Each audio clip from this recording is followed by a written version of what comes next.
നമസ്തേ. Cinema മേഖലയിലെ ഭാര്യ ഭർത്താവിനെ പീഡിപ്പിച്ചാലോ ഭർത്താവ് ഭാര്യയെ പീഡിപ്പിച്ചാലോ ഒക്കെ ഇവർ കേസും കൂട്ടവുമായിട്ടൊക്കെ ഒരുപാട് ദൂരം സഞ്ചരിക്കും. കാരണം അത്തരം വാർത്തകൾ ഇവർക്ക് കൂടുതൽ സെലിബ്രേഷൻ ഉണ്ടാക്കുന്നു, കൂടുതൽ പ്രശസ്തി ഉണ്ടാക്കുന്നു. കുപ്രസിദ്ധിയാണ് ഇവരുടെ പ്രസിദ്ധി. അല്ലെങ്കിൽ സോഷ്യൽ മീഡിയയിലൊക്കെ ഇവർ എന്തെങ്കിലും കമൻ്റ് ഇടുകയോ അല്ലെങ്കിൽ എവിടെയെങ്കിലും ഒരു പ്രസ്താവന ഇറക്കുകയോ ചെയ്ത് സൈബർ ആക്രമണം നേരിട്ടാൽ അവർക്കെതിരെയൊക്കെ ഇവർ കേസ് കൊടുക്കുന്നു.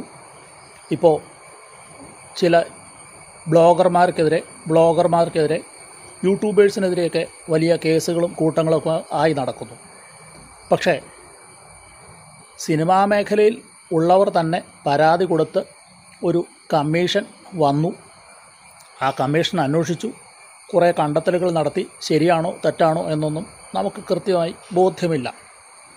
എങ്ങനെ ഇരുന്നാലും അങ്ങനെ ആ കമ്മീഷൻ ഗവൺമെൻറ്റിൻ്റെ അധീനതയിലുള്ള ഒരു കമ്മീഷൻ, അത് കൃത്യമായി കണ്ടെത്തലുകൾ വെച്ചിട്ട് അതിനെക്കുറിച്ച് ഒരു അന്വേഷണവും നടത്താൻ ഇവിടുത്തെ നിയമ സംവിധാനങ്ങൾക്ക് പറ്റില്ല എന്ന് പറയുന്നത് ശുദ്ധ അവഹേളനമാണ്.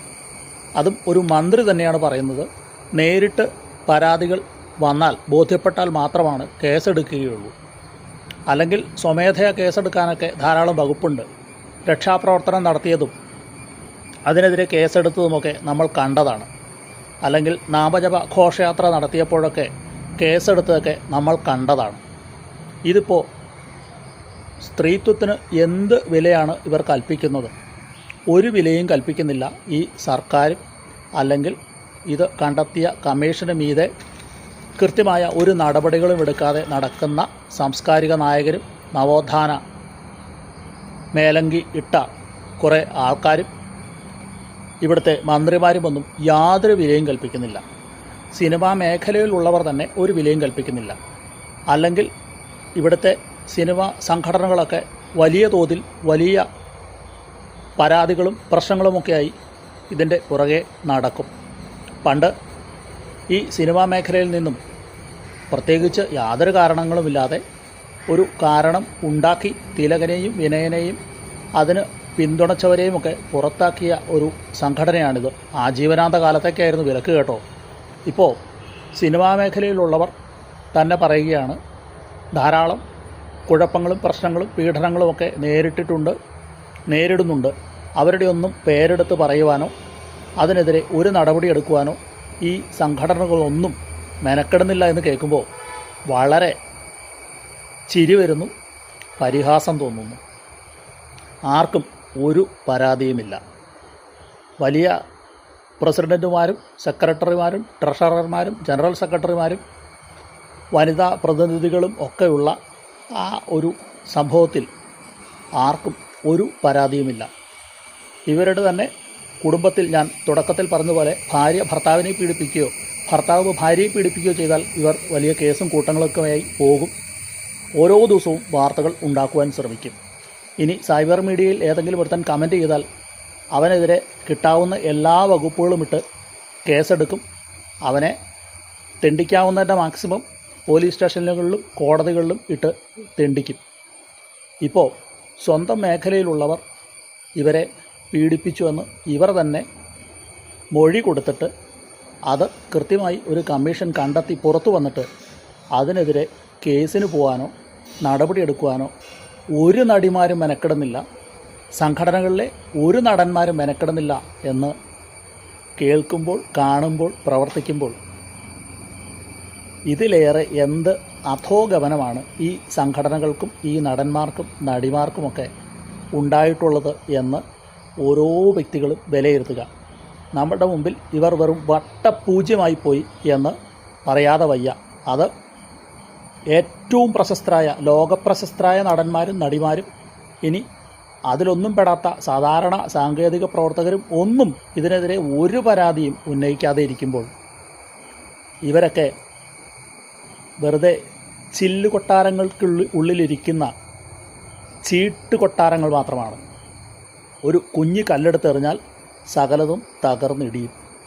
ആ പേടിയുള്ളതിനാൽ ആർക്കും ഒരു പരാതിയുമില്ല. ഇതിങ്ങനെ മാധ്യമങ്ങൾ ആഘോഷിച്ചു കൊണ്ടേയിരിക്കും, ഒരു തെളിവുകളും കാര്യങ്ങളുമില്ലാതെ. കാരണം വിടുവായുത്തം പറയുന്നവരുടെ മുന്നിലേക്കാണ് ഇവർ മൈക്കുകളുമായി ഇറങ്ങുന്നത്.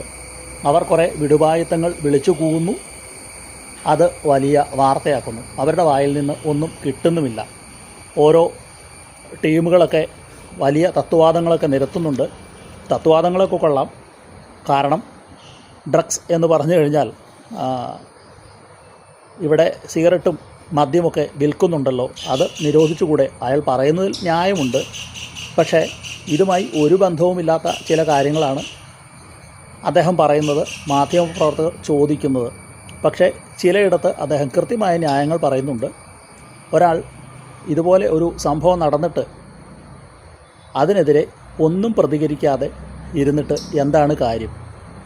ഇപ്പോൾ കൃത്യമായി പ്രതികരിക്കാവുന്ന ഒരു അവസ്ഥയിലെത്തിയിട്ട് പോലും പ്രതികരിക്കാതെ ഇരിക്കുന്നുണ്ടെങ്കിൽ അത് അവരുടെ ബലഹീനതയൊന്നുമല്ല, ഇതിനുള്ളിൽ അഭിരമിച്ച് കഴിയാനുള്ള അവരുടെ ത്വര. കാരണം ഇതൊക്കെ വിളിച്ചു പറഞ്ഞാൽ ജനം കൂവും. ഇത് വിളിച്ചു പറയാതെ നടന്നാൽ എന്ത് പീഡനം സഹിച്ചും സിനിമയിൽ തന്നെ ഇവരൊക്കെ തുടരും. അല്ലെങ്കിൽ ഒരു സ്ഥലത്ത് നമുക്ക് ഒരു ബുദ്ധിമുട്ടുണ്ടായിക്കഴിഞ്ഞാൽ പോടാ പുല്ലേ എന്ന് പറഞ്ഞ് ഇറങ്ങിപ്പോരേണ്ട വ്യക്തിത്വങ്ങളാണ് നമ്മളൊക്കെ. അല്ലെങ്കിൽ ഇറങ്ങിപ്പോരും. ഒരു ബസ്സിനുള്ളിലോ വഴിയിലോ ഒക്കെ ഒരു സംഭവം ഉണ്ടായിക്കഴിഞ്ഞാൽ ഇവരൊക്കെ വാളോങ്ങിക്കൊണ്ട് നിർഭയക്കെതിരെയും ബംഗ്ലാദേശിലെയും ഗാസയിലെയും ഒക്കെ കാര്യങ്ങളിൽ ഇവരൊക്കെ വലിയ പ്രതികരണങ്ങൾ നടത്തിയവരാണ്. അതിനെതിരെയൊക്കെ വാളോങ്ങിയവരാണ്. പലരെയും സൂചിമുനയിലും മുൾമുനയിലും കൊമ്പിലൊക്കെ കോർത്തവരാണ്. സ്വന്തം കാര്യം വന്നപ്പോൾ ഈ സൂചിമുനയും മുൾമുനയും ഒക്കെ നല്ല പട്ടുമെത്തയായി. നല്ല സ്പോഞ്ച് പോലെയുള്ള ആ മെത്തയിൽ തങ്ങൾ എന്തും സഹിച്ച് ഞങ്ങൾ സിനിമാ മേഖലയിൽ തന്നെ ഉണ്ടാകും എന്ന് പറയുന്ന ഇവരോടൊക്കെ എന്തു പറയാനാണ്? കാരണം നമുക്ക് ഒരു സ്ഥലത്ത് നിന്നും ഒരു മോശപ്പെട്ട ഒരു കാര്യമുണ്ടായിക്കഴിഞ്ഞാൽ ഒന്നുകിൽ അതിൽ പ്രതികരിക്കും, അല്ലെങ്കിൽ സ്വമേധയാ അവിടെ നിന്നും ഇറങ്ങിപ്പോരും. ഇത് സാധാരണ പ്രതിഭാസമാണ്, എല്ലാ മനുഷ്യർക്കും ഉള്ള കാര്യമാണ്. പക്ഷേ ഇവിടെ മാത്രം ഇവരാരും ആ മേഖലയിൽ ഇത്രയും കൊടിയ പീഡനങ്ങൾ ഏറ്റിട്ടും അതേ മേഖലയിൽ തന്നെ ഞങ്ങൾക്ക് ഒരു പ്രശ്നവുമില്ല, അല്ലെങ്കിൽ പ്രശ്നമുണ്ടായിരുന്നാലും ഞങ്ങൾ ഇവിടെ തന്നെ കഴിഞ്ഞുകൊള്ളാം എന്ന് പറയുന്നവർ ഈ ചെളിക്കുണ്ടിലെ അല്ലെങ്കിൽ ചാണകക്കുഴിയിലെ പുഴുക്കളെ പോലെയൊക്കെ തോന്നുന്നു. അട്ടയെ പിടിച്ച് മെത്തയിൽ കിടത്തിയാലും കിടക്കില്ല എന്നല്ല, ഞങ്ങൾ കിടക്കാൻ തയ്യാറല്ല എന്ന് പറഞ്ഞുകൊണ്ട് വീണ്ടും ചെളിക്കുണ്ടിലേക്ക് ഇറങ്ങിപ്പോകുന്ന ഒരു അവസ്ഥയല്ലേ ഈ കാണുന്നത്? ഇതിലും വലിയ പ്രഹസനങ്ങൾ നമ്മുടെ മുമ്പിലുണ്ടോ? ഇവരെയൊക്കെ വിഗ്രഹമായി കൊണ്ടു നടക്കുന്നവരെ കാർക്കിച്ചു തുപ്പണം. ഇവരൊന്നും ഒരു വിഗ്രഹങ്ങളുമല്ല. ആയിരുന്നെങ്കിൽ ശക്തമായി ഇവർ സ്ത്രീകൾ, പുരുഷന്മാർ പ്രതികരിക്കുമായിരുന്നു, സാങ്കേതിക പ്രവർത്തകർ പ്രതികരിക്കുമായിരുന്നു, നവോത്ഥാന നായകർ പ്രതികരിക്കുമായിരുന്നു, ഭരണകർത്താക്കൾ പ്രതികരിക്കുമായിരുന്നു, നിയമം പ്രതികരിക്കുമായിരുന്നു, കോടതി പ്രതികരിച്ചു. കാരണം കോടതി അത് അപ്പീൽ കൊടുത്തൊക്കെ തള്ളിക്കളഞ്ഞ് ആ റിപ്പോർട്ട് പ്രസിദ്ധീകരിക്കുവാൻ തയ്യാറായി. സ്വകാര്യതാ നിയമം എന്ന ഒന്നുള്ളത് കൊണ്ട് കോടതി അതൊരു പക്ഷേ തടയിടുമായിരിക്കാം. പക്ഷേ ഇത് പുറത്തു വരണമെന്ന് ശാഠ്യം പിടിക്കേണ്ടത് ഈ നടിമാർ തന്നെയാണ്, നടന്മാർ തന്നെയാണ്. അല്ലാത്തിടത്തോളം കാലം നിങ്ങൾക്ക് ഇനി സമൂഹത്തിൽ യാതൊരു വിലയും കിട്ടാൻ പോകുന്നില്ല. അത് എത്ര വലിയ രാഷ്ട്രീയ സ്ഥാനത്തിരുന്നാലും, എത്ര വലിയ ഭാരതത്തിൻ്റെ പദവിയിലിരുന്നാലും, എത്ര വലിയ ചാനലുകളുടെയൊക്കെ തലപ്പത്തിരുന്നാലും നിങ്ങൾക്കിനി പുല്ലുവില മാത്രമേ ജനം കൽപ്പിക്കൂ.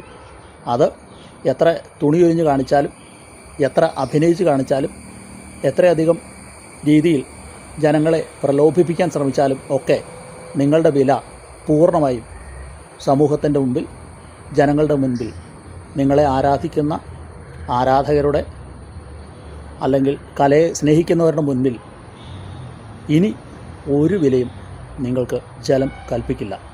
അത് ഉറപ്പാണ്. അതിനുള്ള ഒരു തിരിച്ചറിവാകട്ടെ, അറിവാകട്ടെ ഈ നടക്കുന്ന പ്രഹസനങ്ങൾ. തൽക്കാലം നന്ദി, നമസ്കാരം.